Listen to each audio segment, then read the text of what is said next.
ஹரே கிருஷ்ணா கிருஷ்ணா கிருஷ்ணா ஹரே ஹரே, ஹரே ராமா ராமா ராமா ஹரே ஹரே. குட்டி கதைகள் 583. இங்கு பாதி கிணறு தாண்டிய கதை காண்போம். இது முழுமுதற் கடவுள் மற்றும் பரமபுருஷ பகவான் ஸ்ரீ கிருஷ்ணனின் தூய பக்தரான பக்தி சிதாந்தா மகாராஜரால் கூறப்பட்ட கதை. முன்பு ஒரு சமயம் ஒரு குளத்தில் ஒரு பெரிய தவளை வாழ்ந்து வந்தது.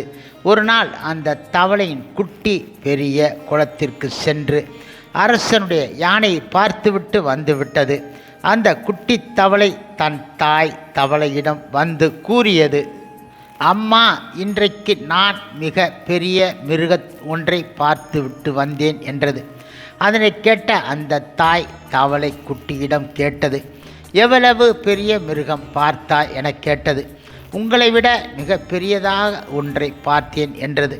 உடனே தாய் தவளை தன்னுடைய உடலை மிக பெரியதாக விரித்து, இதைவிட பெரியதா என்றது. இல்லை இல்லை அம்மா, இதைவிட மிக பெரியது என்றது குட்டி.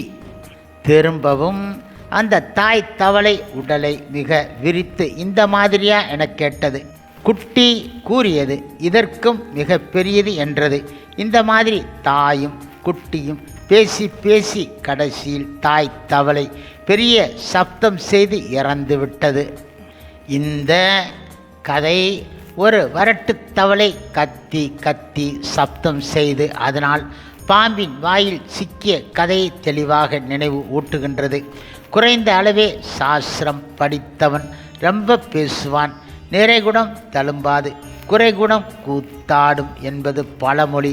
இப்படி பாதி ஞானம் கிணறு தாண்ட முடியாமல் கிணற்றுக்குள் விழுந்த கதைதான் இது. பகவத்கீதை ஞானம் இல்லாதவரை குறிக்கின்றது. ஆனால் கிருஷ்ண பக்தன் எல்லாம் தெரிந்தும் ஒன்றும் தெரியாத பாவத்தில் இருப்பான். அவன் நிச்சயம் பகவான் கிருஷ்ணரின் சேவைக்கு தயாராக இருக்கின்றான். இந்த கதையின் கருத்து இதுதான். ஹரே கிருஷ்ணா கிருஷ்ணா கிருஷ்ணா ஹரே ஹரே, ஹரே ராமா ராமா ராமா ஹரே ஹரே. சில பிரபுபாதரின் சேவையில் இஸ்கான் பக்தர்கள்.